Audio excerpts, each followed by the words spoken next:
৬ মাসেই বন্ধ হচ্ছে জি বাংলার এই ধারাবাহিক আর আসছে আদ্রিতের নতুন ধারাবাহিক। বিস্তারিত জানতে ভিডিওটি শেষ পর্যন্ত দেখুন। জি বাংলায় আসছে নতুন ধারাবাহিক অষ্টমী, যার মুখ্য চরিত্রে অভিনয় করছেন অভিনেত্রী ঋতাব্রত দে এবং অভিনেতা সপ্তর্ষি মৌলিক।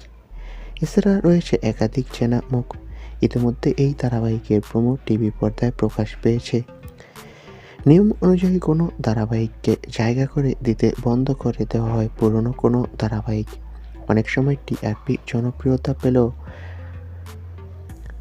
ধারাবাহিক বন্ধ করে দেয় চ্যানেল কর্তৃপক্ষ। অষ্টমী ধারাবাহিকের জন্য কোন ধারাবাহিকের উপর কোপ পড়ছে জানার জন্য ভীষণ আগ্রহী ভক্তরা। এই নতুন ধারাবাহিকের জন্য বন্ধ করে দেওয়া হবে এখন পর্যন্ত চ্যানেল থেকে যেই খবর পাওয়া গেল তা হলো মিলি ধারাবাহিক বন্ধ হচ্ছে এই ধারাবাহিকের জন্য।